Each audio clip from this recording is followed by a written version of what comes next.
Bonjour Yves Lenoble. C'est avec plaisir que je t'accueille sur ma chaîne L'Astrologie Ère Nouvelle sur YouTube. Tu m'as fait l'amitié d'accepter cet entretien sur un Un point. plaisir pour moi. Oui, Bonjour à toutes et à tous. oui, merci. Effectivement, sur l'intercycle, notamment Jupiter-Neptune, un temps fort pour l'astrologie mondiale et aussi avec des impacts sur l'individuel, l'astrologie individuelle, cet intercycle qui se déroulera en Poisson.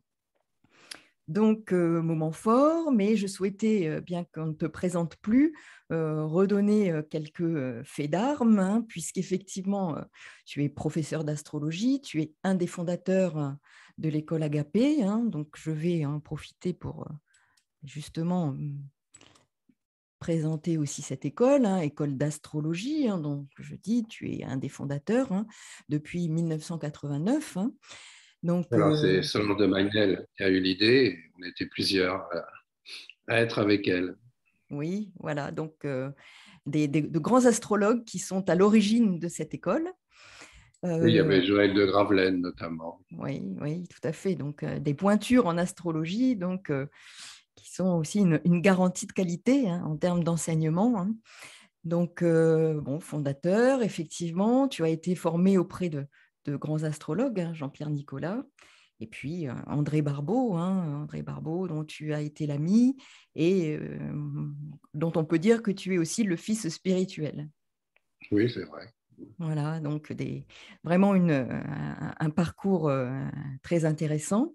Tu as fait aussi, enfin, donné une interview à la revue Acropolis, donc Yves Lenoble, 50 ans au service de la royale de l'astrologie, un article fort intéressant d'ailleurs. Je ne sais pas si tu souhaites en dire quelque chose, mais c'est très riche. Ben, c'est suite à l'hommage que la communauté astrologique avait donné pour André Barbeau. Et c'était un résumé de cet hommage. Et donc, l'hommage avait duré toute une journée et il y a eu les meilleurs extraits qui ont été publiés dans cet article. Donc, Oui, oui, oui. c'est vraiment un très très bon résumé de toute l'œuvre d'André Barbeau finalement. Voilà, astrologie mondiale et l'avenir de l'astrologie. Donc, ce qui me donne l'occasion aussi d'évoquer l'ouvrage que tu as publié, L'astrologie, le grand voyage en soi et dans l'avenir. Donc, je vais aussi partager avec cet ouvrage que l'on peut trouver sur ton site, donc le site des astrophiles, astrologie, donc ici, le grand voyage en soi et dans l'avenir.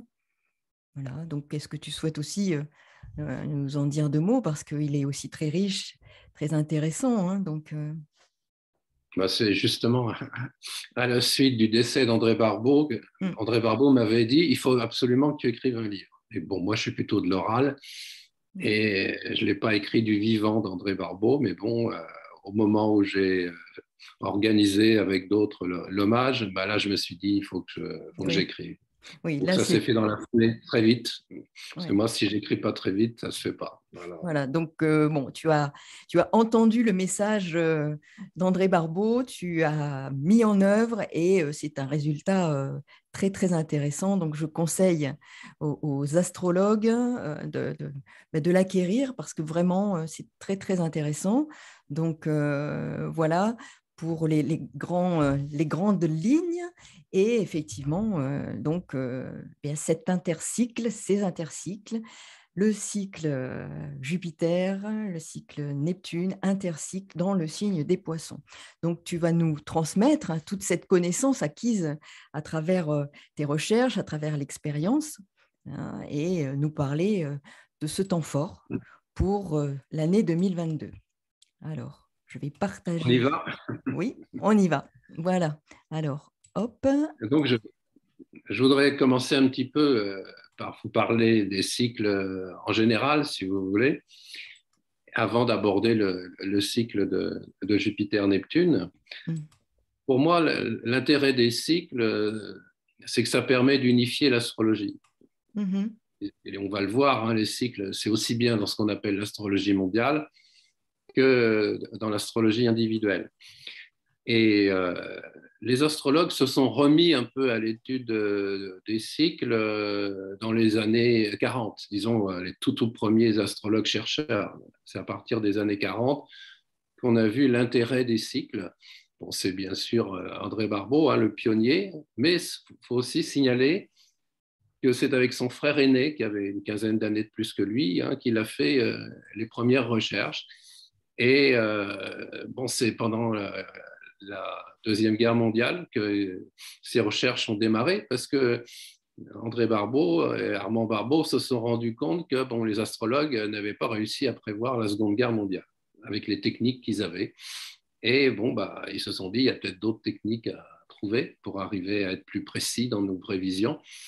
Et à ce moment-là, ils ont eu l'idée de voir si le rapprochement entre les événements et les cycles planétaires n'était pas de mise. Et ils avaient, comment dire, ils se demandaient si le cycle Saturne-Neptune n'expliquerait pas justement un certain nombre d'événements concernant l'URSS. Et ils avaient observé 1936, tiens, en France c'est le Front populaire, mais bon, il y avait plein d'événements en URSS. Et ils se sont dit, si en 1953, au moment de la conjonction Saturne-Neptune, il se passe des événements importants, ben, on pourra tenir quelque chose de sérieux, une corrélation entre deux planètes, Saturne-Neptune, et puis la Russie, ou l'URSS plus exactement à l'époque. Et la corrélation a fonctionné. M. Barbeau a fait des prévisions dans des journaux à l'époque, au début de l'année 53, en disant qu'il allait se passer des événements très importants en URSS, ce qui s'est passé avec la mort de Staline. Donc c'est comme ça qu'a démarré, si vous voulez, la recherche sur les cycles dans les années 40 en astrologie mondiale. Mais bon, ça s'est popularisé, on peut dire, dans les années 60. Dans les années 60, André Barbeau a publié des livres. C'est comme ça d'ailleurs que moi j'ai connu André Barbeau à travers ses livres d'astrologie mondiale, surtout. Et Jean-Pierre Nicolas, lui, a publié un article qui s'appelait Temps astronomique, temps humain, où il mettait aussi en rapport les planètes, les cycles des planètes avec le développement de l'être humain. Donc ça a été aussi une grande avancée. L'astrologie des cycles devenait, je dirais, plus présente dans les milieux astrologiques. Et puis, on peut ajouter aussi que dans les années 80, bon, il y a eu un premier livre avec celui de Ruperti, Les cycles du devenir. Bon, c'est dans une autre optique, hein, l'astrologie humaniste d'Enrudia, mais on peut dire que Ruperti a aussi contribué à populariser l'idée des cycles. Voilà. Donc, grosso modo, 3 étapes, les années 40, les années 60, les années 80. Bon, on reviendra sur certains points. Alors, ce que je voudrais d'abord, c'est vous donner une définition d'un cycle, hein, parce qu'on va continuellement parler de cycle. Qu'est-ce que c'est qu'un cycle? Bon, pour moi, il y a 2 critères, hein, 2 caractéristiques d'un cycle. Hein. Un cycle, ça fait appel à quelque chose qui revient régulièrement. Donc, par exemple, hein, tous les mois, vous avez l'habitude, hein, il y a la pleine lune, hein, de 29 jours en 29 jours, ou 30 jours en 30 jours, il y a une pleine lune. Voilà. Donc, quand il y a de la récurrence, bon, hein, chaque année, bon, 21 mars, 20 mars, c'est le printemps. Bon, il y a une récurrence d'un cycle annuel. Voilà.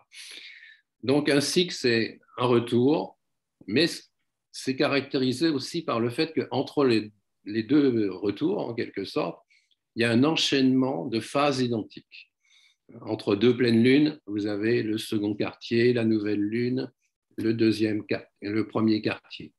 Entre 2 printemps, vous avez l'été, l'automne, l'hiver. Donc, on peut caractériser comme ça un cycle. La périodicité, parce que chaque cycle va être variable. La lunaison, vous avez vu, c'est 29-30 jours. L'année, c'est 1 an. Puis on verra tous les autres cycles qui ont une périodicité différente.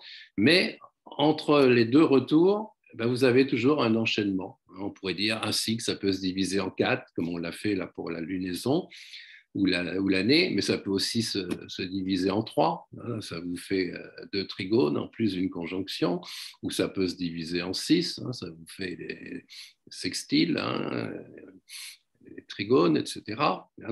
Et puis, bon, il y a la division classique, hein, en 12. Voilà. Mais bon, en réalité, un cycle pourrait se décomposer de toutes sortes de manières. Mais il y aura toujours, je dirais, la même succession. C'est ça, je dirais, le côté semblable à tous les cycles. Ça, excuse-moi de t'interrompre, mais c'est vrai que c'est la base en même temps de tout ce qui fonde aussi, je dirais, plus largement la vie. Tout est cyclique et donc c'est vraiment très intéressant de faire ces analogies-là et de voir combien ça peut prendre corps dans l'astrologie également, quoi.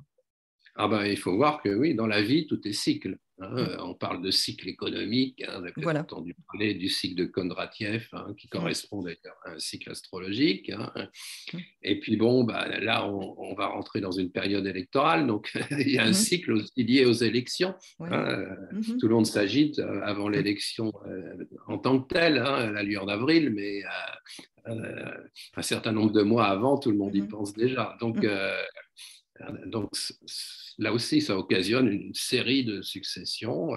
D'étapes, oui. Voilà, il y a des cycles à tous les niveaux, biologique, Mhm. météorologie. Le cycle est partout. Mm. Voilà. Et il est tellement partout qu'on ne s'en rend pas compte. Mais bon, pour nous, c'est vraiment important, parce qu'on va parler des cycles astrologiques, mais je dirais que c'est un cas particulier de ce qu'est la vie, en fait. La vie est cycle, Mm. alternance, Mhm. etc. Alors, ben maintenant, si on entre dans le vif du sujet, je voudrais d'abord vous parler de deux cycles, on va dire des cycles simples, et puis après, on parlera des intercycles. Alors, Jean-Pierre Nicolas a apporté une approche vraiment nouvelle en disant, tiens, c'est intéressant de regarder ce qui se passe au moment de chaque cycle, pardon. J'ai eu la chance, moi, de travailler avec lui au moment où il faisait cette découverte. Et je faisais des études de sciences humaines. Alors, je me souviens, je lui avais dit, tu vois, il y a un psychologue qui est très connu, qui s'appelle Piaget. Lui, il résume la vie humaine quand il doit faire des grandes synthèses en 3 phases. Les 2 premières années, il appelle ça la période sensorimotrice. Entre 2 et 12 ans, c'est la période concrète. Et à partir de 12 ans, c'est la période abstraite. Alors je lui dis, tu vois, ça c'est vraiment extraordinaire pour les astrologues, parce que sensorimoteur, ça te fait tout de suite référence par exemple à Vénus et puis à Mars. Donc c'est les cycles des premières années. Après la pensée concrète, bon, ben, c'est bien Jupiter, Jupiter dont le cycle est de 12 ans, donc entre 2 et 12 ans, c'est vraiment là où émerge le côté concret. On rajoutera, on verra ça, d'autres aspects. Et puis après, à partir de l'adolescence, bon, bah, on entre dans cette période abstraite qui nous permet justement de prendre du recul par rapport à la famille, etc. Donc, ce travail a donc été inauguré en 1963, et puis il y a un livre, La condition solaire, où c'est détaillé, le lien entre chaque planète et puis ce qui se passe dans le développement de l'être humain. Alors, je voudrais simplement m'arrêter à Jupiter et à Neptune, parce que je n'ai pas le temps de tout détailler cette théorie des âges. Sûr. Donc, Jupiter, c'est entre 2 et 12 ans. Donc, Piaget parlait de la pensée concrète, mais on peut dire qu'est-ce qui se passe à partir de l'entrée dans la 3e année. C'est l'âge où l'enfant se met à parler. Donc, Jupiter, on peut dire, c'est la parole, c'est le langage. Et puis, au fur et à mesure, on voit que l'enfant, il s'intègre au groupe. Et comme dit Piaget, 6 ans, c'est là où on entre dans le primaire, mais c'est l'âge où on est capable d'être sensible à la notion de règle. Voilà. Et ce qui permet d'ailleurs de pouvoir lire, écrire, compter. Alors, pour résumer, on pourrait dire, Jupiter, c'est le lien avec le social. C'est ce que les sociologues appellent l'acculturation. J'apprends en quelques années tout ce que la société a fait pendant des millénaires, en quelque sorte. Donc Jupiter, le concret, le langage, la socialisation. Alors Neptune, qui est une planète récemment découverte, 1846, eh bien, André Barbeau résume presque d'un seul mot, un mot technique, on va dire. Neptune, c'est la largeur du champ de conscience. Par opposition à Uranus, qui avait jouait juste, disons, pendant la période qui joue pendant la période de l'âge adulte. Uranus, c'est 84 ans, donc entre 30 et 84, bon, c'est l'âge adulte dans sa plénitude, en quelque sorte. Eh bien, Neptune, dont le cycle est plus lent, eh bien, va correspondre non plus aux valeurs individuelles d'Uranus, mais aux valeurs collectives. C'est l'au-delà de l'individu. C'est pas facile à définir, Neptune, et il va falloir quand même qu'on en parle. Mais déjà, en un seul mot, on pourrait dire c'est l'ouverture du champ de conscience sur autre chose que les valeurs personnelles, individuelles, sociales, etc. Donc, cette théorie des âges nous montre, là, bon, avec Jupiter, il y a du concret. Avec Neptune, on est plus dans l'idéal, on est plus dans l'utopie, ou dans des liens plus subtils. On essaiera toujours, pour chaque planète, de montrer des côtés à la fois neutres, positifs et négatifs. Parce que bon, c'est à nous de vivre chaque planète, chaque énergie au mieux. Elles sont neutres, en fait, mais bon, souvent, on a des préférences sur certaines planètes, et puis bon, d'autres, au contraire, on a des caractéristiques plus négatives, mais j'essaierai toujours de montrer d'abord le côté neutre. Alors voilà, des grandes lignes pour Jupiter d'un côté, Neptune de l'autre. Alors maintenant, puisque le sujet d'aujourd'hui, ce sont les intercycles, là, vous voyez sur cette pyramide, le cycle exact de Jupiter, bon, ce n'est pas 12 ans, c'est 11,86. C'est des décimales parce que pour les ordinateurs, c'est plus facile de travailler avec des décimales. Neptune, vous voyez, plus haut, 163,72. Alors, la grande question à se poser, c'est au bout de combien de temps les deux planètes vont se retrouver ensemble. Voilà. Alors, vous avez le résultat dans la pyramide, mais bon, je voudrais quand même vous expliquer comment on peut calculer les intercycles, je dirais, presque de tête pour certains. Alors, je vais vous prendre non pas Jupiter-Neptune pour faire la démonstration, je vais vous prendre Jupiter-Saturne, parce que Jupiter-Saturne, vous allez voir, c'est plus facile à comprendre sans avoir un tableau. Jupiter, le cycle, c'est 12 ans. Saturne, on arrondit aussi juste au-dessus, c'est 30 ans. Donc, si Jupiter, son cycle, c'est 12 ans, eh bien, chaque année, Jupiter, il va avancer d'un certain nombre de degrés. Donc, ça va être 360 degrés divisé par 12. Donc, chaque année, Jupiter avance de 30 degrés. Vous savez qu'en ce moment, il est en Poisson. L'année dernière, 30 degrés avant, c'était le Verseau. L'année prochaine, 30 degrés après, ça sera le Bélier. Donc, c'est simple. Jupiter avance d'un signe tous les ans, à peu près. Saturne, eh bien, c'est 360 divisé par 30. Donc, chaque année, Saturne avance de 12 degrés. Voilà. Donc, c'est moins facile à visualiser parce que, bon, 12 degrés, 2 ans, ça fait 24 degrés, etc. Donc, au bout de 5 ans, il avancera 2 signes, si vous voulez. Donc, Jupiter, pour simplifier, avance 2,5 fois plus vite que Saturne. Mais pour calculer les intercycles, ça va être simple. Il suffit de faire la différence entre les deux, entre le 30 degrés de Jupiter et le 12 degrés de Saturne. Donc, chaque année, on pourrait dire Jupiter gagne sur Saturne 18 degrés. Vous imaginez une course de voiture, il y en a une qui va beaucoup plus vite.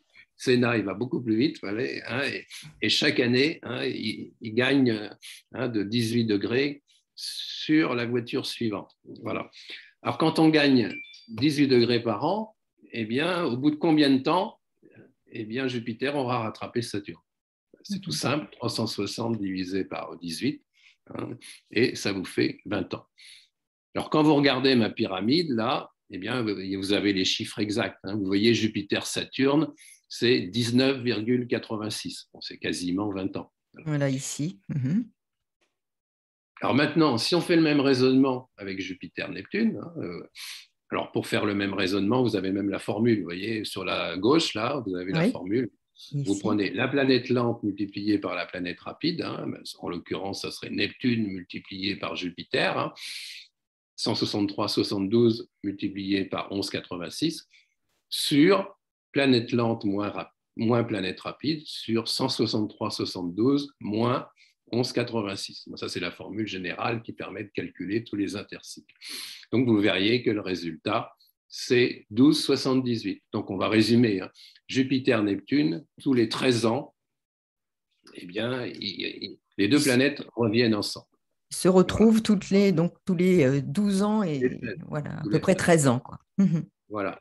Alors, on va mettre l'image suivante et c'est pour vous montrer des moments clés où il y a eu des retours entre Jupiter et Neptune. Alors, vous allez me dire, bon, je passe de 1792 à 1945, hein, mais vous comprendrez pourquoi tout à l'heure. Hein. Et à partir de 1945, je vous ai mis justement l'endroit où ont eu lieu les conjonctions Jupiter-Neptune, hein, et puis les années où elles ont eu lieu. Vous voyez, c'est tous les 13 ans. Mhm. 45, plus 13, 58, plus 13, 71, plus 13, 84, 97, 2009.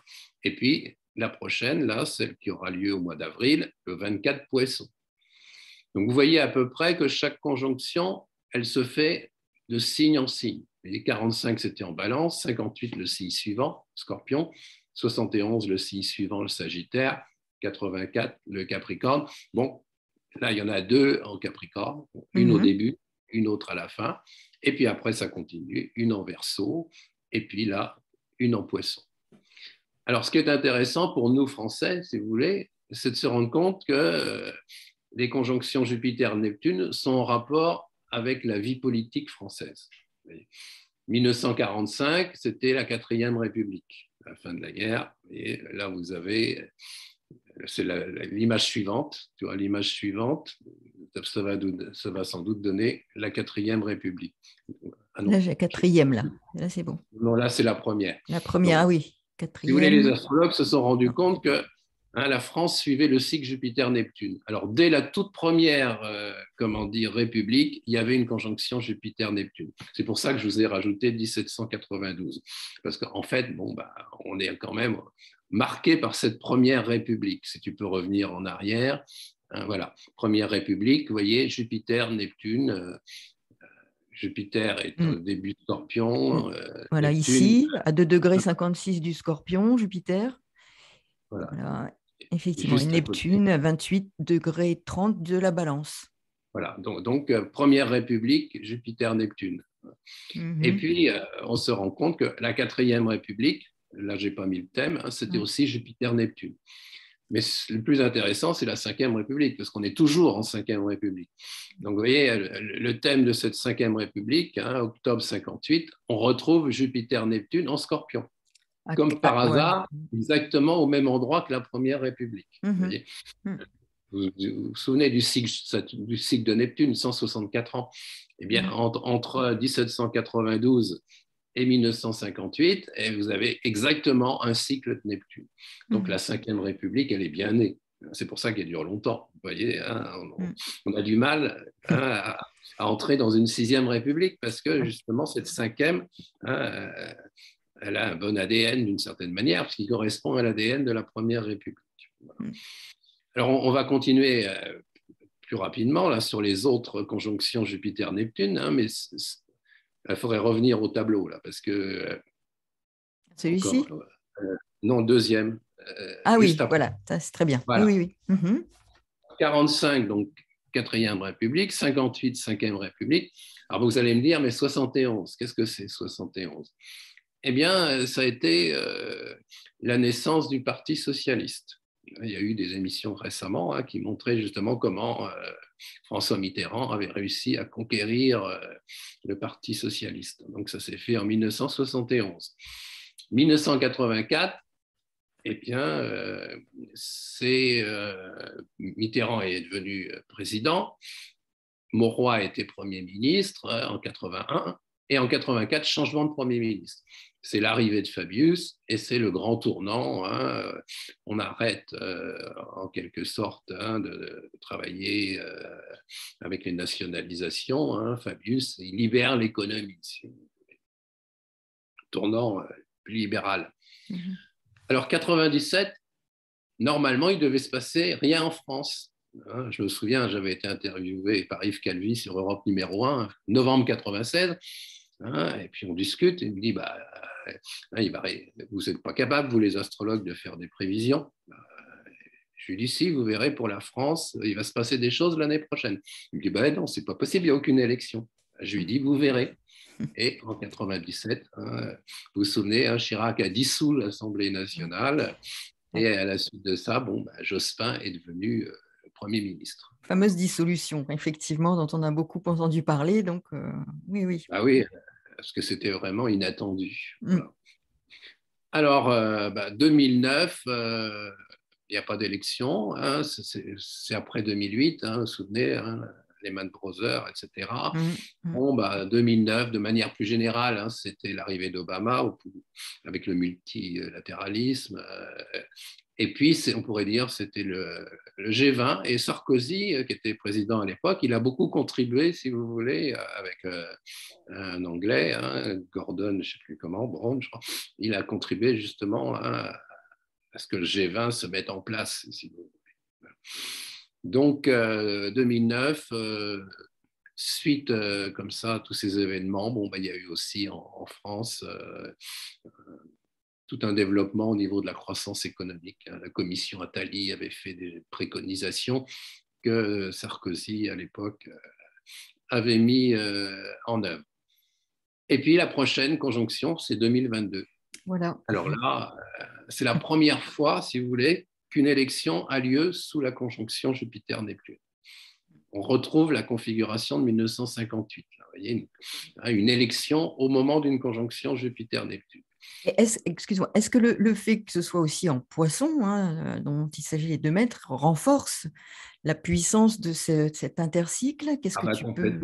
Complètement, hein, puisque vous vous souvenez que chez les anciens, Jupiter était maître des poissons. Depuis qu'on a découvert les 3 nouvelles planètes, hein, c'est Neptune qui est maintenant en priorité dans les poissons, mais bon, les astrologues prennent toujours Jupiter aussi. Donc là, vous avez une belle conjonction. Donc ça veut dire que comment dire, ces 2 planètes sont dans le signe qui correspond le mieux. Donc vraiment, on pourrait dire hein, que ce cycle va donner au maximum. C'est déployer tout leur potentiel, quoi. Là, j'ai oublié de vous dire que 1945, hein, c'était la 4e République, mais c'était aussi l'année de la naissance de l'ONU. Hein, de même qu'avant l'ONU, vous vous souvenez peut-être, il y avait la Société des Nations qui avait été fondée en 1919, année d'une conjonction Jupiter-Neptune aussi, en 1919. Voilà. Donc on peut dire Jupiter-Neptune, c'est une configuration de détente, hein, d'entente au niveau international. Donc, hein, on peut s'attendre, comment dire, hein, à ce qui est peut-être un des accords, des trêves s'il y a des guerres à ce moment-là, ou sinon hein, des ententes. Hein, là où il y a des conflits, là où, comment dire, où on rêve de quelque chose de plus large, bon, d'arriver à la coopération, d'arriver à signer des traités. Donc, normalement, hein, autour d'avril, donc ça va correspondre nous à l'élection hein, du président, mais de manière plus générale, hein, peut-être aussi le fait que bon, on est responsable pendant 6 mois là, de l'Europe, donc il va peut-être y avoir justement des accords qui vont être signés. Je dirais, hein, autour de cette période d'avril, qui commence en mars pour moi, de mars-avril, eh bien, importance hein, de négociations, hein, de traités. Je dirais, nous qui terminons une année là, 2021 marquée par Saturne-Uranus, qui était une année de tension, où on a vu les autocrates dans des différents pays, hein, et ils ont montré justement hein, leur force. Hein. Je pense que l'année 2022, bon, c'est plus à un niveau collectif, c'est plus des mouvements collectifs. C'est moins les autocrates, à mon avis, qui vont avoir la main.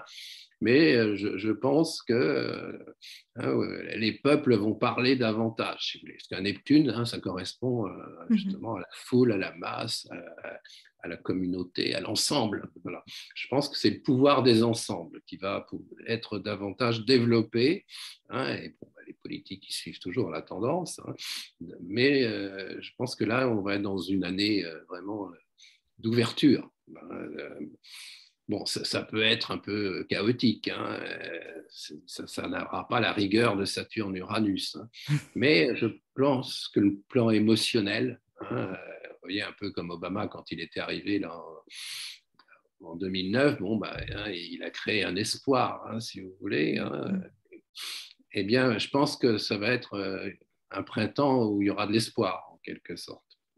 Mhm. Voilà, c'était pour vous montrer, comment D'accord. dire, hein, que Jupiter-Neptune, comme dit Barbeau, ça correspond à des tendances libérales, des tendances, on va dire, internationales, de détente, hein, des tendances humanitaires, en quelque sorte. Hein, et l'inverse un peu de Saturne-Uranus. On a vécu le carré. Bon, ben là, avec Jupiter-Neptune, petit à petit, j'ai l'impression qu'on va changer d'ambiance, hein, mais aussi avec sans doute de la contagion, comment dire, émotionnelle. Hein. Neptune, c'est le cœur qui parle, si vous voulez. Donc, plus de solidarité, plus de liens entre les uns et les autres, mais l'émotion, elle peut davantage circuler, en quelque sorte. D'accord. Alors, ça, c'était pour vous montrer, hein, l'intérêt de Jupiter-Neptune au niveau du mondial. Mais, et ça, je suis, comment dire, assez fier, si vous voulez, d'avoir vu que les conjonctions Jupiter-Neptune, hein, ou même n'importe quelle planète lente, hein, n'importe quelle planète, n'importe quel cycle, ça fonctionne également en astrologie individuelle. Et bon, ben, j'avais fait cette découverte en 1971, hein, vous voyez, l'année d'une conjonction Jupiter-Neptune. Et je voudrais qu'on voit le thème de la personne grâce à qui j'ai fait cette découverte. C'est un peu plus loin. Voilà. Hein. Donc, en 1971, hein, il y a ce monsieur que je rencontre sur les Champs-Élysées. Hein, et en fait, à l'époque, pour rien vous cacher, hein, je travaillais, hein, au stand d'Astroflash, et puis le patron d'Astroflash avait discuté avec ce monsieur, et puis ce monsieur avait des problèmes dans sa société. Et alors, monsieur Berthier, il me dit, qu'est-ce que vous pouvez dire à ce monsieur? Bon, alors j'ai été pris à brûle-pourpoint. Alors, qu'est-ce que je vois? Ce monsieur a Jupiter-Neptune au milieu du ciel. Il est poisson, Soleil, Uranus, Mercure, Lune, poisson. Et très, très, très vite, je me dis, bon, ben, il est poisson, les deux planètes maîtresses des poissons sont très fortes dans son thème. Alors, ça m'a échappé, hein, puisque j'étais à fond dans des recherches d'astrologie mondiale. Je lui dis, qu'est-ce qui vous est arrivé il y a 13 ans? Qu'est-ce qui vous est arrivé il y a 26 ans? Vous voyez, Mhm. chose que je faisais jamais, parce que la technique des transits, qu'on utilise en général, c'est pas du tout ça. Et là, je vois le monsieur, sa tête un peu, comment dire, marque l'étonnement. Ah, il me dit, c'est étonnant ce que vous me dites. Il y a 13 ans, les banques m'ont prêté beaucoup d'argent pour élargir mon entreprise. Et il y a 26 ans, c'est là, hein, où j'ai commencé à prendre en main l'entreprise de mon père, qui venait de mourir. Et alors, bah, je l'ai eu en consultation après. Alors, je lui ai dit, maintenant, vous en reprenez pour 13 ans, hein, puisque c'est une nouvelle conjonction. Et lui, il venait consulter parce que ça allait mal dans son entreprise depuis 3 ans. Hein. Depuis 3 ans, c'était mai 68, hein, il y avait eu la création d'un syndicat, comme dit. Ben, ils ont débarqué de Paris, hein, et puis ils sont venus me foutre la pagaille dans mon entreprise. La CGT a amené du monde de Paris. Et puis il m'a dit, vous savez, déjà, ça allait mal, au point de vue économique, ça commençait à aller mal en 1965. Alors Mhm. bon, 65, c'était la moitié du cycle, l'opposition Jupiter-Neptune. 68, c'était le carré du cycle. Et bah, je lui ai dit, bon, bah, votre entreprise, elle est bien, hein, elle est rentable, c'était une entreprise de fleurs artificielles. Mais ils sentaient déjà la concurrence de Hong Kong dès les années 65. Et 68, problème social. Bon, bah, je lui ai dit, bon, bah, si vous démarrez à nouveau avec votre entreprise, là, sur un cycle, ça va vous emmener pendant 13 ans, sans doute, hein, en continuant les difficultés, je ne lui ai pas dit ça comme ça, mais il a compris, en continuant les difficultés économiques et sociales. Alors, je lui ai dit, est-ce que vous n'avez pas des idées depuis quelque temps, là il me dit, oui, je voudrais davantage m'occuper de ma responsabilité au sein du département. Je suis responsable dans une commission d'exportation. Puis, il y a aussi quelqu'un qui m'a proposé de reprendre une clinique. Je lui dis, approfondissez tout ça parce que là, vous avez peut-être une porte de sortie beaucoup plus intéressante que de conserver votre entreprise. Et puis, je l'ai revu 3 ans plus tard. Il m'a dit, j'avais suivi vos conseils, mais parce que le lendemain, j'avais rencontré un médecin, un acupuncteur qui m'a dit, si vous gardez votre entreprise, eh bien, je ne vous donne pas cher de votre peau.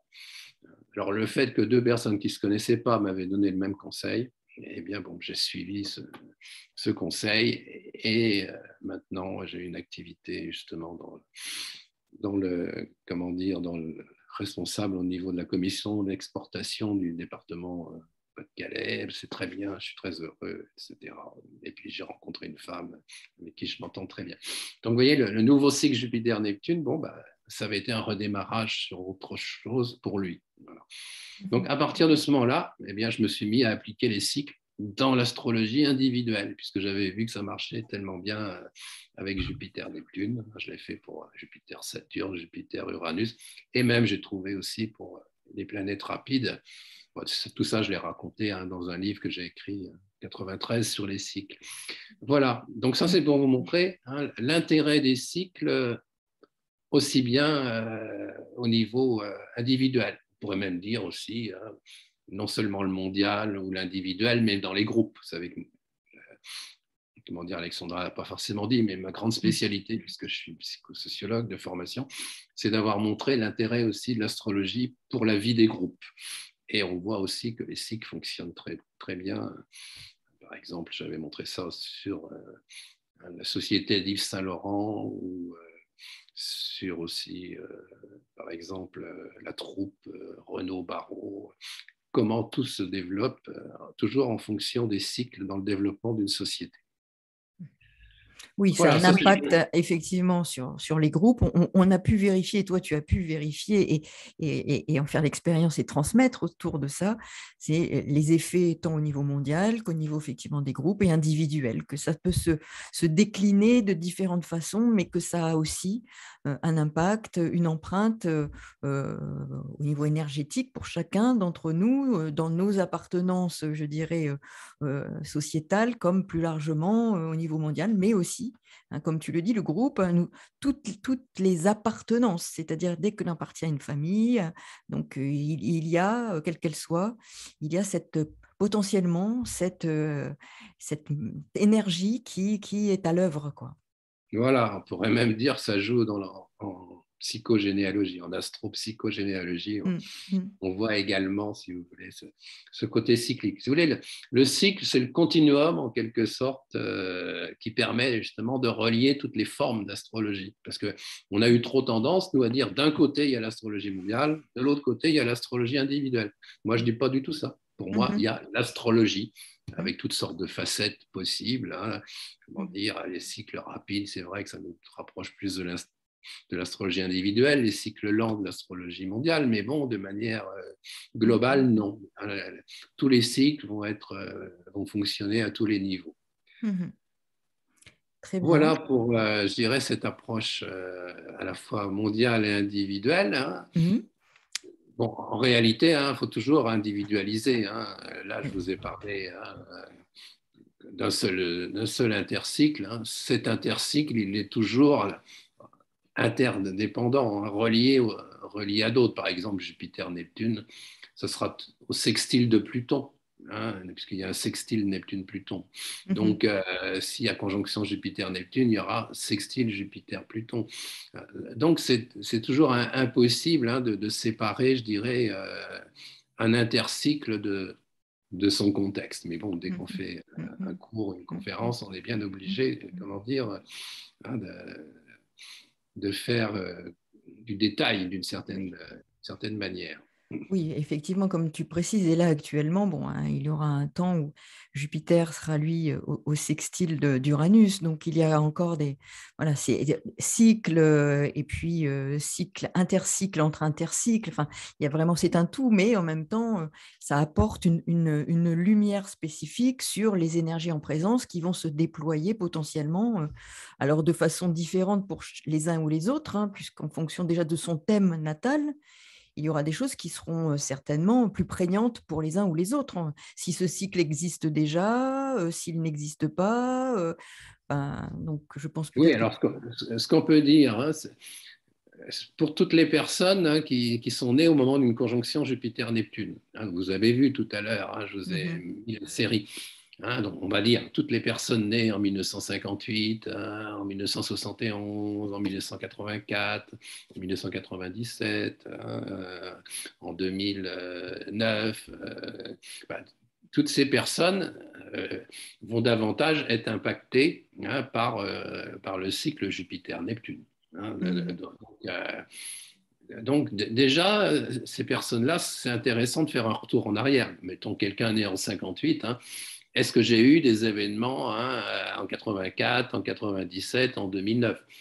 Si c'est le cas, il y a des chances pour qu'il y en ait en 2022. Vous voyez, Mhm. l'intérêt aussi des cycles, c'est ça, c'est de pouvoir faire, je dirais, une plongée dans le passé, hein, de voir notre enracinement pour pouvoir après nous projeter dans le futur, en quelque sorte. Mhm. Bon, ben, en général, hein, n'arrivent que des choses qui ont été préparées, si vous voulez, hein, par tout ce qu'il y avait avant. Hein. Donc, c'est toujours intéressant, Mhm. hein, Mhm. d'aller de conjonction en conjonction. Et puis après, hein, de prendre la division de chaque cycle en deux, en quatre, ou en trois. Vous voyez, parce que normalement, quand un cycle fonctionne, hein, chaque étape, comme je vous disais tout à l'heure, hein, c'est un enchaînement d'étapes. Hein, chaque étape est significative. Euh, Donc, priorité au Jupiter-Neptune. Voilà. Hein. oui. Alors, pour ceux qui n'ont pas la conjonction, mais qui auraient un aspect, un carré, une opposition, ça prend aussi du sens, hein, j'imagine. Bien sûr. Oui, oui. Et Mm. puis même, tu peux par exemple être né le jour d'une conjonction Soleil-Jupiter et d'une conjonction Lune-Neptune. Tu vois, il n'y a même pas besoin, il y a un aspect. Mhm. Si tu as ces deux planètes dominantes, hein, Oui, d'accord. tous ceux qui ont suivi des cours d'astrologie, hein, savent que quand une planète est angulaire, hein, elle se lève ou elle se couche, elle culmine à Mhm. midi ou minuit, elle est dans une position clé, où chaque fois qu'une planète est à côté du Soleil, ou en face du Soleil, à côté de la Lune ou en face de la Lune. Donc si Jupiter et si Neptune sont dans ces cas de figure, eh bien, Mhm. vous relevez aussi du cycle Jupiter-Neptune. Voilà, un Voilà. Jupiter conjoint Soleil et Neptune au milieu du ciel, ça peut être un moment clé, cette conjonction. Exactement. Hein, puisque comme on raisonne à ces deux planètes, hein, de par le thème de naissance, bon, ben, chaque fois il y a résonance. C'est ça la théorie Mhm. des cycles. Hein, Mhm. il y a de la résonance. Hein, et quand il y a résonance, bon, ben, à ce moment-là, le potentiel qu'on a à la naissance, bon, ben, il a tendance à s'actualiser. Hein, D'accord. normalement, avec les cycles, c'est plutôt, je dirais, hein, la maturation, comme diraient les psychologues. C'est Mhm. notre développement. On pourrait dire, c'est comme jadis en photographie, hein, on avait un négatif. Bon, au moment où le cycle est activé, en quelque sorte, bon, ben, on révèle le négatif, hein, on développe la Mhm. photo. Voilà. Voilà, il y a On- après un processus de maturation, il y a une révélation en quelque sorte. voilà, il y a une manifestation des Oui, choses. tout à fait. Ces énergies se manifestent et se concrétisent différemment selon les uns et les autres, mais il y a une manifestation de ces énergies dans notre existence. Exactement.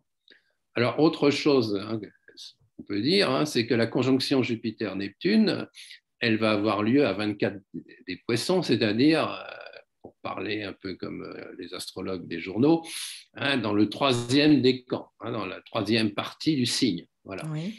Si vous avez des positions clés dans cette zone du ciel, hein, fin poisson, hein, parce qu'on peut très bien, hein, avoir une planète dominante, hein, je sais pas, n'importe quelle planète, hein, Vénus Mhm. par exemple en poisson. À ce moment-là, bon, bah, toutes les personnes qui ont des positions clés, dernier décan des poissons, bah, vont être bien sûr très marquées par Jupiter-Neptune. Alors là, c'est ce qu'on appelle la technique du transit. Voilà. Hein, Mhm. Jupiter-Neptune se trouve à un point, hein, qui est majeur dans le thème. Mhm. Et donc, on peut dire que tous les gens qui ont, toutes les personnes qui ont des valeurs poissons, troisième décan, Mhm. hein, eh ben, vont être très marquées, hein, par cette conjonction. On avait vu, hein, tout à l'heure, hein, ça Mhm. développe l'émotivité, ça développe l'écoute, ça Mhm. développe, comment dire, la symbiose.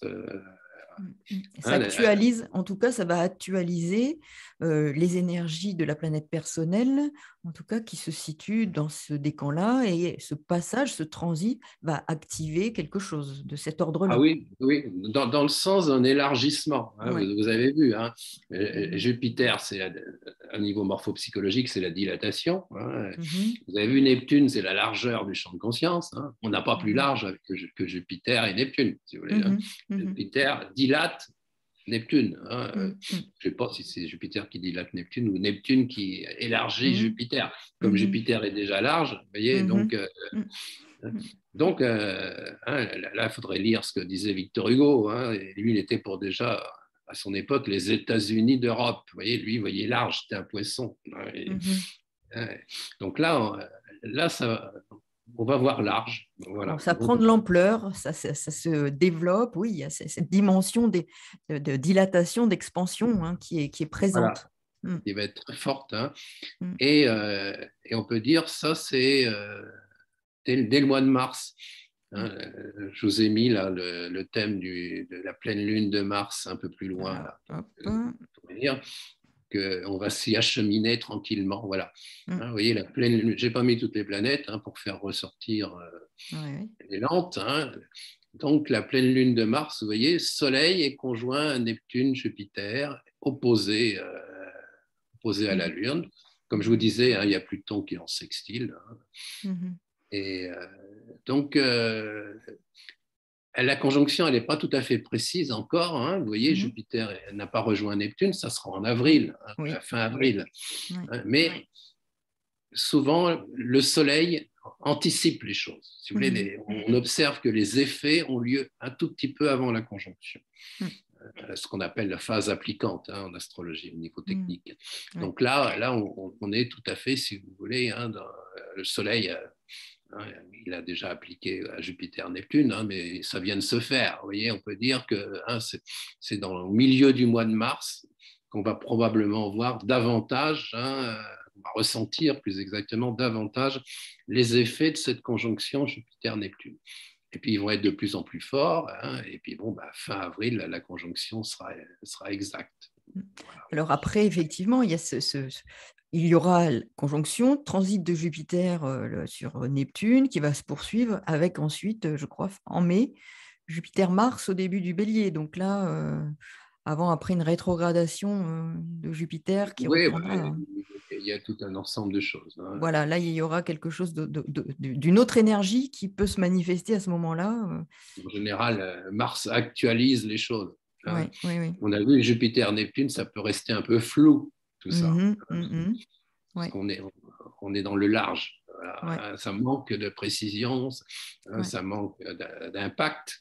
Effectivement, hein, quand il y a du Mars, hein, du Bélier, il y a davantage d'impact. Voilà. C'est vrai que Jupiter, il avance vite hein, à ce moment-là. Donc, il va aller après en Bélier, mais il reviendra un peu en plus. Oui, voilà. Il reste quelques temps. Il reviendra, mais il ne retrouvera pas Neptune. Hein. Donc, la conjonction, c'est vraiment, si vous avez des décisions à prendre, hein, on verra quel signe, hein, c'est vraiment à fin avril que là, il faut essayer de faire correspondre. Parce que fin avril, c'est là où vous aurez même, par exemple, Lune, Vénus, Jupiter, Neptune, toutes les planètes les plus humides, comme on dit, nous, techniquement, vont se retrouver fin avril. Alors, je disais que d'abord, ce sont les poissons qui sont impactés, mais on peut dire aussi hein, que, par exemple, les autres signes d'eau vont être très impactés, hein, les cancers et les scorpions. Les troisièmes décans, on va dire, cancer, toujours pareil, hein, puisque le trigone, il a lieu par rapport aussi au point de départ. Donc, si le point de départ, c'est un troisième décan, donc le point d'arrivée, ça sera aussi le troisième décan. Donc, pour les cancers, eh bien, on pourrait dire que, vous savez, moi je dis souvent, les cancers, ils sont à l'aise dans les milieux fermés, les milieux clos, comme on dit en psychosociologie. Ils aiment bien hein, se sentir bien à l'aise dans un petit milieu. Un petit peu en famille, entre parenthèses. Voilà, en famille. Là, hein, avec cette conjonction Jupiter-Neptune, ils vont avoir envie de, comment dire, hein, d'aller presque sur la mer, au large. Voilà. D'ouvrir les horizons. Ouvrir les horizons. Il leur faudra des groupes plus ouverts, plus larges. D'ailleurs, ils auront moins ce besoin de se replier sur eux-mêmes. Mais ils seront beaucoup plus à l'aise pour fonctionner dans des groupes auxquels ils pensaient, mais jusque-là, ils n'en faisaient pas partie. Disons qu'il y a des appartenances nouvelles, on va dire, plus larges. Voilà. Ça, c'est pour pour les cancers. Oui. Alors, les scorpions, les scorpions, eux, comment dire, ils seront, je dirais, très à l'aise, et beaucoup plus, comment dire, détendus que d'habitude. Vous savez, le scorpion, c'est toujours plus, toujours mieux, toujours. Ben là, avec ces planètes de détente, comment dire, le scorpion, on pourrait dire, alors là, ce que je dis, c'est valable si vous avez par exemple un ascendant, troisième décan scorpion, ou un soleil, troisième décan scorpion. À ce moment-là, le poisson, ça représente ce qu'on appelle en astrologie la maison 5, donc, qui est une maison vénusienne, disaient les anciens. Donc, là, ils seront plus cool, plus, comment dire, en lien avec les gens qu'ils aiment bien, leurs enfants. Un côté un petit peu plus solaire, entre parenthèses, quelque chose d'un peu plus civil. Oui, la maison 5, ça peut être solaire. Créativité, peut-être développer quelque chose de plus créatif, en tout cas de laisser. Avoir un hobby nouveau, exactement, de développer, je dirais, les liens avec les gens qu'ils aiment bien. Voilà. Ça peut aussi être sur un plan amoureux. Il y a tout, la maison 5. C'est la maison j'allais dire des élèves pour les professeurs, des enfants pour les parents, la maison de l'amour. Voilà.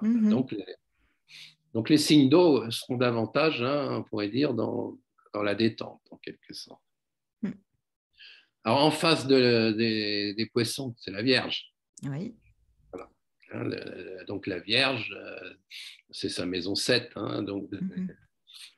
Alors, à ce moment-là, les Vierges, ils seront, je dirais, beaucoup plus dans l'écoute, dans la réception, dans le partage avec l'autre. Souvent, il y a une certaine, comment dire, les Vierges, c'est pas leur fort d'aller vers l'autre. Ils ont pas, ils le voudraient bien, mais souvent il y a des choses qui les bloquent pour aller vers l'autre. Donc là, dans le lien, en tout cas, comment dire, d'égal à égal, c'est la maison 7, c'est le partenaire, ou c'est l'associé. Donc, il y aura beaucoup je dirais, de souplesse, de détente, de facilité à entrer en contact avec l'autre. Plus de confiance, moins de prudence peut-être, moins de circonspection, moins de retrait qui permet de s'ouvrir. Voilà, s'il y a un contrat à signer, à négocier, ça peut être le moment. Voilà. Alors moi, j'ai juste une petite question. En regard de tout ce que nous vivons, c'est aussi l'axe de la santé, Vierge, Poisson. Autour du poisson, toutes ces histoires d'épidémies, de pandémies. Qu'est-ce que tu peux en dire? Disons que Jupiter-Neptune, c'est l'élargissement. Mais bon, il y a une tendance actuellement à dire que plus la pandémie, comment dire, va se généraliser, plus il y aura de monde touché par le Covid, dans des formes moins graves, comme on voit, je dirais, plus il y aura une immunité collective. Donc effectivement, normalement, Jupiter-Neptune, c'est le développement de tout ce qui est lié à des épidémies. Mais je pense que ça peut être un développement qui signe comment dire, l'atténuation du phénomène. Donc, à la fois, ça se diffuse, ça s'amplifie, mais ça se dilue. Et peut-être que finalement, il y a moins ce côté contrainte qui s'impose, mais ça se dilue, ça se diffuse. Oui, et puis je pense qu'il y aura moins de côté obsessionnel avec Saturne-Uranus. On n'entendait que ça, la longueur de journaux télévisés. Je pense que là, ça va se diluer aussi. Et on va parler de toutes sortes de choses, qu'il y aura moins la peur, puisque on a plus eu le virus de la peur peut-être Oui, c'est ça. que le vrai virus. Les deux, en tout cas, étaient Oui. entremêlés continuellement. Mais je pense que justement, avec l'arrivée de Jupiter-Neptune, on va passer à autre chose petit à Mhm. petit. Hein.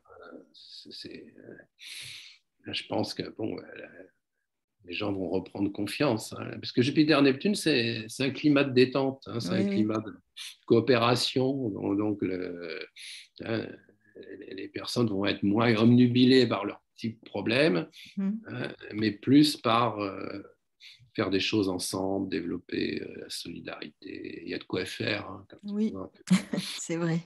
tout ce qui est lié, hein, aux grands Mhm. problèmes mondiaux. Voilà. Mhm. Alors, vous allez me dire, ben, les autres signes, hein, Oui, bon, alors, effectivement, oui. hein, le taureau, par exemple. Hein, le taureau, ben, le poisson, ça représente la maison 11. Mhm.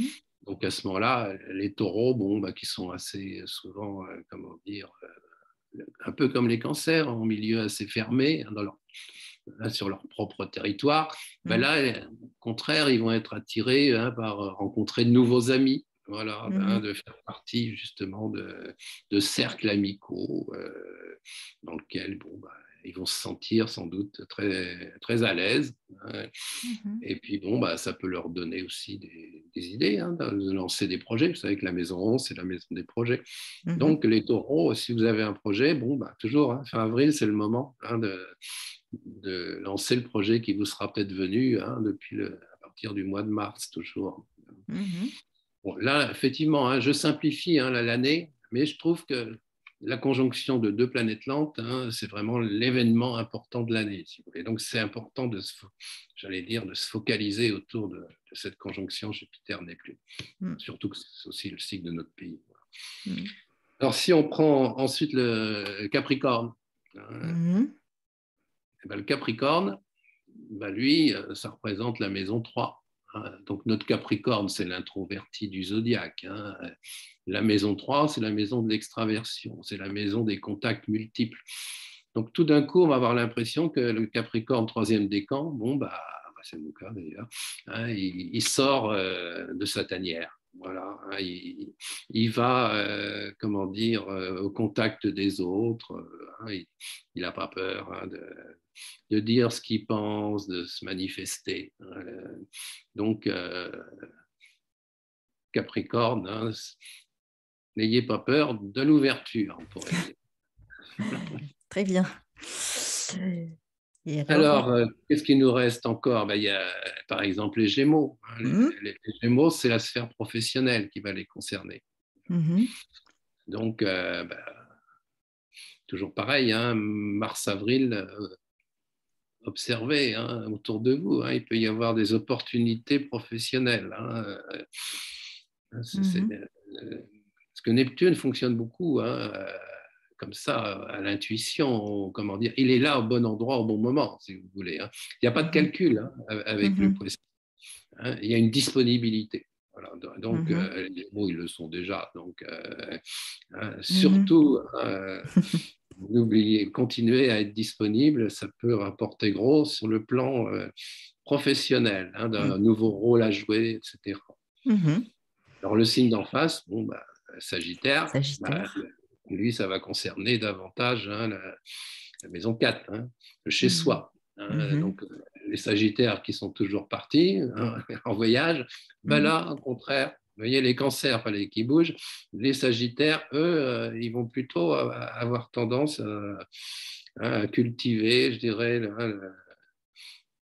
leur côté pater familias ou mater familias, s'intéresser à leur appartement, à leur maison, à leur déco. Ou alors, ça peut être une bonne période pour l'immobilier. Si vous avez envie, hein, de changer d'appart ou de maison, et faire une transaction immobilière, bon, hein, le troisième décan du Sagittaire, c'est le moment, hein, fin avril.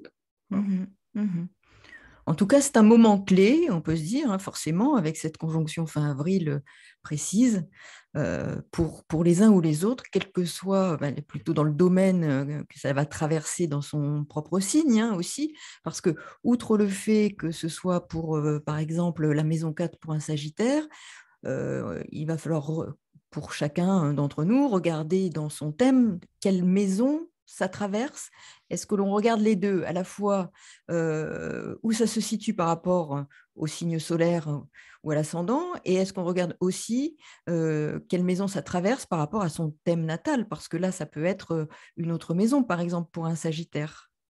Est-ce qu'il faut Ah considérer les oui, moi, deux? là, en fait, le raisonnement que je tiens, c'est surtout valable par rapport à l'ascendant, hein, Voilà, en d'accord, très bien. réalité. Mm. Donc, Mhm. quelqu'un qui aurait un ascendant Sagittaire, Voilà, ce hein, serait sa maison forcément, 4. Oui. il sera sa maison 4. Voilà. Mhm.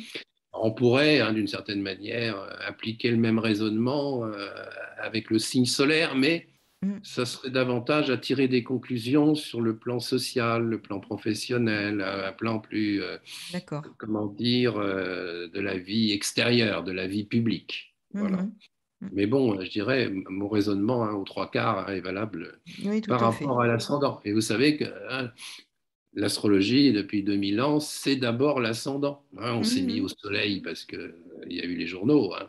Mais je ne sais pas si vous savez, le mot horoscope, hein, en grec, ça veut dire ascendant, hein. Donc, Mhm. l'astrologie, ça a toujours été par rapport à l'ascendant. Oui, je Voilà. pense que c'est important de le préciser parce qu'effectivement, souvent on se dit, bon, bah, bien sûr, le signe solaire est important, mais dans ce que tu peux dire, on voit bien l'importance là de l'ascendant par rapport à, bon, notamment l'exemple de cette conjonction qui peut se situer dans une ou une autre maison en fonction de l'ascendant, qui peut être très significatif de situations auxquelles on peut être confronté ou qui vont nous permettre de cheminer, notamment durant l'année 2022, quoi. Mm. Voilà. Alors là, je vous ai développé les signes, si vous voulez, les plus en affinité, hein, avec Oui, les poissons. Ah, il y a quelques signes qui ont moins d'affinité avec les poissons, voilà. hein. C'est les signes côte à côte du poisson, hein, Oui. ou c'est les signes, je dirais, qui sont côte à côte du signe opposé, hein. Mhm. Vous avez vu, D'accord. hein, je ne vous ai pas parlé du bélier, je ne vous ai pas parlé du Du verseau, Verseau. je ne vous ai pas parlé du lion, je ne vous ai pas parlé de la balance. Voilà. Donc, ceux-là seront. Alors, qu'est-ce que tu peux quand même dire deux mots par rapport à ce que ça peut signifier pour ces signes-là? Alors, ce qu'on peut dire, c'est que c'est une période qui peut être très enrichissante sur le plan du développement personnel, si vous voulez. Hein, Mhm. les signes inconnexes, on pourrait dire, hein, Mhm. ça représente un peu ce qui est, je dirais, dans l'ombre, ce qui est inexploité, ce qui est, comment dire, toutes nos ressources cachées. Vous savez, Mhm. ces signes-là, ils vont être confrontés en quelque sorte, hein, à leur, comment dire, à ce qui n'est pas encore développé, hein. Donc, c'est très bien pour faire du développement personnel, si vous voulez, hein, des techniques de relaxation, des techniques comment dire, d'appartenir à un groupement spirituel, de faire de la méditation, hein. Les béliers, ça va tomber dans leur maison 12. Ouais. Eux qui d'habitude sont des gens de l'action, bon, Mhm. bah, c'est comme Marthe et Marie, bon, bah, à un moment donné, la personne dans l'action, il faut aussi qu'elle pense à la contemplation. Voilà. Donc, ils auront plus de facilité que d'habitude, hein, ces signes-là, pour justement, hein, faire le retournement, comme diraient Mhm. certains spirituels, hein, pour regarder en eux et ça peut être une très belle période, justement, s'ils ont, hein, ce souci, hein, hein, de lire des gens comme Jung, des gens qui se sont intéressés justement, hein, Mhm. au phénomène de l'individuation, de tout ce qui Mhm. est hein, de développer ce qui n'a pas encore été développé, en quelque Mhm. sorte, hein, Mhm. de moins s'intéresser, par exemple, pour les lions, hein, à l'image, à la persona, comme dit Jung, hein, et d'être davantage, hein, à l'écoute des archétypes, hein, comme dirait Jung, hein, Mhm. à l'écoute Mhm. de l'inconscient collectif. Mhm. Mhm. Donc, ces signes-là, c'est une ouverture sur l'inconscient collectif. Écouter, comment dire, hein, les messages des rêves, être ouvert aux synchronicités. Si vous voulez, ils ont moins Mhm. l'habitude peut-être, hein, hein, d'être dans, dans l'observation d'eux-mêmes, hein, attentifs aux Mhm. signes. Voilà. Hein, Mhm. ces signes connexes, hein, par rapport aux poissons, il faut qu'ils soient ouverts aux signes des temps, en quelque sorte. Ouais. Et Donc, là, ça peut être une révélation, hein, mhm. toujours Mhm. pareil, hein, fin Mhm. avril, c'est le moment Mhm. clé. Et ça, c'est valable surtout pour les troisièmes décans. Hein. Oui. Tout ce que je vous dis, c'est surtout les troisièmes décans. Oui, qui seront les plus impactés, puisqu'effectivement, ça correspond à l'emplacement de Neptune-Jupiter dans le troisième décan du Poisson, fin avril. Voilà. Quoi. Et Voilà pour ce le qu'on pourrait Verseau, dire. on pourrait dire que ça correspond à la maison 2, Oui, donc c'est effectivement, les finances, les c'est finances, les ressources les ressources personnelles aussi. Hein, donc, personnelles aussi. le Voilà. développement personnel peut passer aussi par le développement de ressources personnelles sur d'autres Ah oui, plans hein, intérieurs réfléchir à tout ce qui implique l'argent, vous voyez, aussi. d'un niveau anthropologique, vous voyez, d'aller plus loin que Ouais, le côté matériel pur de l'argent. ouais. Derrière l'argent, on le Mhm, voit par exemple au moment des successions, derrière l'argent, il y a toujours des tas mhm, mhm. d'implications importantes. Voilà. Ouais, son rapport à l'argent, effectivement, à ces valeurs-là, à certaines valeurs, hein, la question de valeur. Et Voilà. puis, et pour le lion, ce serait maison 8, hein, donc là Maison aussi. 8, moi je dis souvent la maison 8, pour moi c'est la maison des correspondances universelles. Hein, vous voyez, Mhm, Baudelaire avec 6 planètes en maison 8. Hein. mhm, Donc les lions, justement, hein, ils peuvent être davantage ouverts, hein, comme disait Baudelaire. Il faut être capable de relier hein, les sons, les couleurs, les parfums, voir le côté magique du monde. Alors que mhm, le lion, bon, il s'intéresse en général davantage à ce qui est palpable, visible. Là, il peut justement faire des découvertes hein, par rapport justement à ce monde qui nous entoure, qui est plein de mhm, correspondances, plein d'analogies, etc. mhm, d'essayer de, voilà, de comprendre, de découvrir les choses qui sont potentiellement cachées au visible et d'aller chercher dans d'autres choses qui viendront à la surface à travers, qui Voilà. seront ramenées à la Alors la balance, surface. parce qu'on n'a pas parlé de la balance, bon, Non? bah, c'est dans la maison 6, hein, qui 6. est la maison des méthodes de travail. Donc, en réfléchissant à tout ce qui est lié au travail et de donner un autre sens peut-être au travail, hein, de renouveler ses méthodes de travail. Disons que prendre appui sur tout ce monde du travail pour essayer justement hein, de trouver un sens à sa vie à travers justement les actions qu'on fait. Oui, et puis là, pour la balance, en l'occurrence, au sens du travail, renouveler peut-être ses méthodes de travail avec Uranus en taureau en maison 8, voilà, ça viendrait renforcer peut-être cette notion de, d'envisager le travail différemment, de gagner son argent différemment. Enfin, voilà, il y a des choses dont on peut faire encore l'expérience. Exactement, Mhm, exactement. mhm, intéressant. Voilà un petit tour d'horizon. Oui, un Hein. petit tour d'horizon, mais très riche, hein, et merci beaucoup, hein, Yves. Bon, bah, ça reste vraiment, je dirais, comment dire, sommaire, hein, c'est du général. Hein, Oui, mais bon, bah, ça peut donner mhm, des idées à chacun. tout à fait. Parce que l'astrologie, hein, c'est justement l'occasion, grâce au symbole, hein, d'essayer d'approfondir, hein, Oui, d'aller plus en profondeur dans notre intériorité. oui, Alors, je voudrais, pour terminer, hein, mhm. puisqu'on a vu un intercycle, hein, vous situez quand même 2022 par rapport au futur. Hein. On voit que 2022 bon, va succéder à des conjonctions un peu dures, Saturne-Pluton Mm. 2020, Saturne-Uranus carré 2021. Hein. Mais petit à petit, hein, on s'achemine vers une période, c'est intéressant aussi de le savoir, si vous Mm. voulez, hein, il y aura une période dans quelques années où tous les cycles vont fonctionner ensemble. Hein, ça n'arrive quasiment jamais, ça, si vous voulez. Hein. Mm. Si vous regardez vos éphémérides entre janvier et juillet 2026, vous verrez que les 5 planètes lentes forment des aspects entre elles. Cette année, on n'a que Jupiter et Neptune pratiquement avec Pluton qui forment des aspects. Donc là, on a 3 aspects en quelque sorte en ce moment. Eh bien, en 2026, vous aurez 10 aspects. Et ça, je pense que bon, ça nous introduit vers une période qui sera sans doute une période d'équilibre. Mm. Voilà, ça ne Donc, durera pas forcément longtemps. Vous oui. voyez, hein. Donc, Pluton sera rentré en Verseau, hein, c'est ça, je crois. C'est ça, Voilà, hein. Pluton sera rentré en Verseau. Mm. Saturne et Neptune seront rentrés, je dirais, en Bélier. D'ailleurs, j'ai mis le thème, hein, si c'est possible de le Alors, regarder. il est dans la suite de. Et le dernier, c'était la dernière image, comme ça, on pourra la commenter. Ah, peut-être ça. Voilà, vous voyez, tu as raison, hein, Pluton, il est entré en Verseau, vous voyez, Neptune est entré en Bélier avec Saturne, Et Uranus Uranus est entré en Gémeaux, en Gémeaux. voilà, Donc, il fera un trigone, un trigone trigone à Pluton, Pluton, Uranus, trigone, et un hein, sextile à Neptune.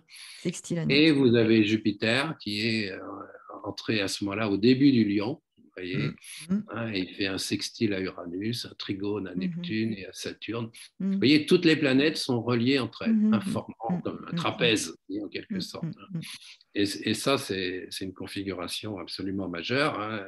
Monsieur mhm. Barbeau disait que c'est exceptionnel dans le 21e, dans notre siècle, là, hein, et que ça augure normalement, si vous voulez, hein, d'une période plus heureuse que celle que nous avons connue.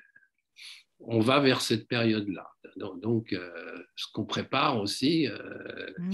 hein, ça peut aussi avoir des aboutissements à cette période-là. Oui, c'est-à-dire que chacun d'entre nous, si nous sommes dans une démarche, quelle qu'elle soit, je dirais créative, elle pourrait aboutir favorablement et trouver une forme d'enracinement à ce moment-là et d'aboutissement, en tout cas sinon d'aboutissement, de réussite. Donc, Voilà. voilà. Donc, vous voyez, actuellement, on est dans une conjonction Jupiter-Neptune. On va vers une conjonction Mhm. Jupiter-Neptune. À ce moment-là, vous voyez, il y a un beau trigone entre Ouais. Jupiter et Neptune. Mais non seulement il y a le trigone Jupiter-Neptune, mais Jupiter fait un sextile à Uranus, hein. Uranus est au mi-point, on pourrait dire, entre Jupiter et Neptune. Donc, Mhm. vous voyez, les planètes sont au mi-point les unes des autres, hein. Neptune est Ouais. au mi-point entre Pluton et Uranus, et Mhm. Mhm. Uranus au mi-point entre Neptune et Jupiter. Donc Mhm. c'est une période, je dirais, hein, en général, d'expansion économique, hein, Mhm. Mhm. Mhm. et puis d'accord social, etc. Oui. Donc, quand Il on y aura regarde, aussi effectivement après un trigone Saturne-Jupiter, quelques temps après, enfin vraiment bon, quelque chose vraiment voilà, dans une dynamique positive qui nous donne de l'espoir, hein, et c'est aussi ça un peu, hein, Jupiter-Neptune, de l'espoir pour les années à venir, hein, voilà, 2026. les graines qu'on plante en mars-avril, voilà, elles vont pousser, vous voyez, hein, et Mhm. elles seront mûres à cette période de 2026. Voilà, donc que chacun entende, écoute et entende et puisse mettre en œuvre pour concourir à cette transformation personnelle et de ce monde qui nous entoure et dans lequel nous sommes partie prenante. Exactement. Voilà, mais écoute, je pense que on peut conclure sur cet élan très positif, hein, est-ce que tu souhaitais ajouter quelque chose? Ah non, je pense que ce schéma Ah oui, oui, dit formidable. plus que tout le reste. Donc vraiment, je te remercie beaucoup pour le temps que tu as accepté de nous consacrer et vraiment, c'était très intéressant.